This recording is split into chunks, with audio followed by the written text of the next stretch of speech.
Hi, I'm Andrea Graves, Director of Operations at the Retirement Education Center. And we want to thank you for tuning in to our Retirement Education Center Tuesday Tips. We created our Tuesday Tips in order to provide you with quick, simple ideas to help you reach your retirement goals. For additional concepts on how to maximize your retirement income, please subscribe to our YouTube channel and hit the notification bell to be notified when we upload new videos. Hi, my name is Carson Graves, President and CEO of the Retirement Education Center, and I want to welcome you once again to our Tuesday Tips. Now, today what we are going to be discussing are 4 questions that you need to be asking about annuities. Look, I know that annuities have pros and cons, and I know there are a lot of discussions about annuities, but unfortunately sometimes that advice can be biased and really not carry a fiduciary standard. So that's what we're going to try to help you with today. No matter who you are, you need to get comfortable understanding annuities because legislation is being passed to help you, the retiree, have more dollars geared towards annuities. Because longevity is an issue that people are going to have to deal with within their retirement years, and annuities are a great resource to allow you to combat longevity. So if you're going to actually be faced with getting an annuity at some point now or in the future, these are 4 questions that you're going to want to have to answer for yourself to allow you to be more comfortable making that decision. So stay locked in. So the first question that you're going to need to ask yourself, or your advisor should be asking you, is what is your risk tolerance? Now, annuities have basically 2 main categories of risk. And depending on your risk tolerance, it's going to determine which type of annuity that may be better suited for you. If you are more of a conservative individual, that means you don't like to take on a lot of risk, you don't like the stock market volatility, then fixed annuities are going to be more in line to what you should be choosing as a portion of your retirement savings. With a fixed annuity, it's very simple. You get a guaranteed interest rate on your contributions, and that can be anywhere from 3 to as high as 5% and even higher in this high interest rate environment that we're in right now. But anywhere between 3 and 5% you can have guaranteed on a fixed annuity for a set number of years, anywhere between 2 and 10 years, depending how short term you want those dollars to be contributed to that annuity. There are no downsides to a fixed annuity as far as losing money, but there's also no potential upside to a fixed annuity as well because it's capped at that interest rate. But there is one exception for a fixed index annuity in which you can tie your contributions to a certain index like the S&P 500, which ultimately could lead you to having more interest than any said guaranteed fixed rate. So that's one other thing you can look at. So if this is you, then you're going to be a person who just like to get in the car and just ride safely down the highway without much interruptions whatsoever. But on the other hand, if you're someone who's more aggressive, a variable annuity might be a choice that you want to consider.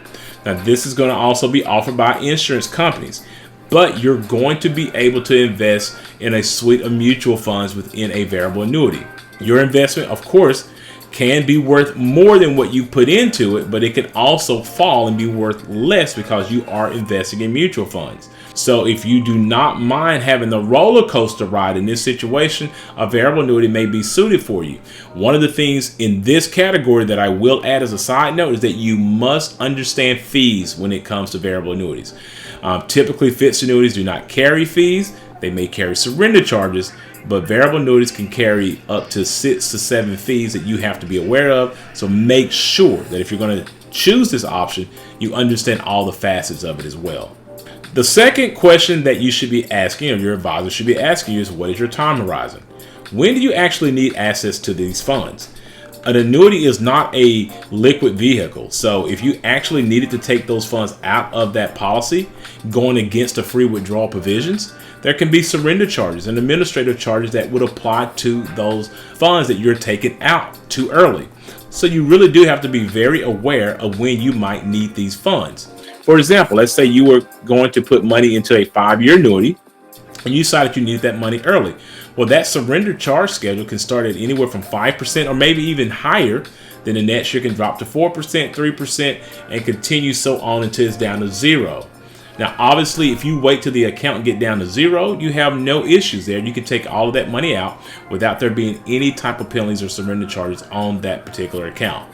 Another facet of your time horizon that you're going to have to understand is that when do you want to start taking income from said annuity? Now, there are two options that you can actually deal with: an immediate annuity or deferred annuity. Now, with an immediate annuity, you can actually start receiving those payments as soon as 30 days after having that money inside of the policy. When it comes to a deferred annuity, you can actually determine when you decide to take those payments at a much later date. It can be a year from now, it could be 5 years now, it could be 10 years from now. And you can allow your annuity to grow and get larger, like if you were actually working for a company and had a pension. Now, the third question that you're going to want to have asked to you is, do you want to minimize taxes? Annuities can help you do that. Any interest earnings on a non-qualified annuity or contributions or earnings from a qualified annuities, like from a 401k plan or an IRA, will not be taxed every year like it would be in other accounts. So any interest, dividends, or capital gains, they're all deferred. In a brokerage account, you will receive a 1099 on any interest, dividends, or capital gains that are earned within that account.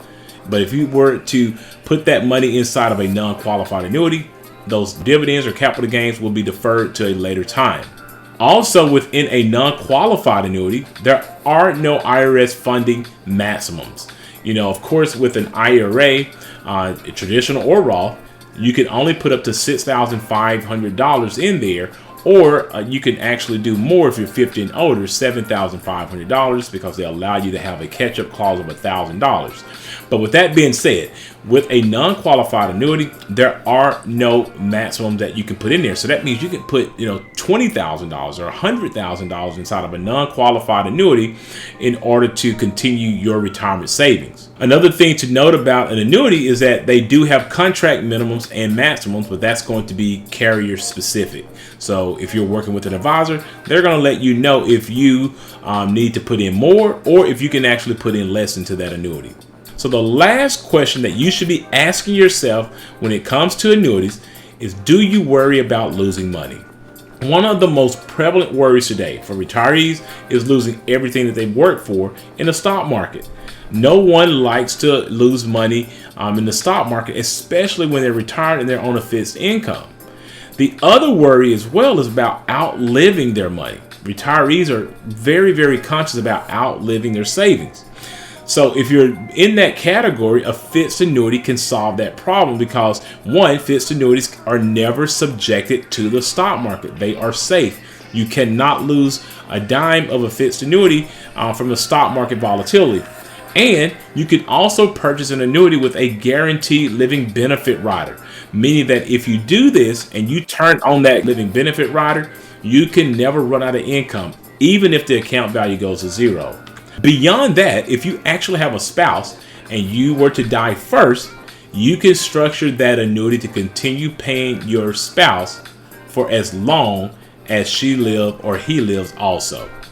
So I really hope that the information that we shared with you today regarding annuities will give you some insight onto some questions that you need to be asking if you're thinking about owning one.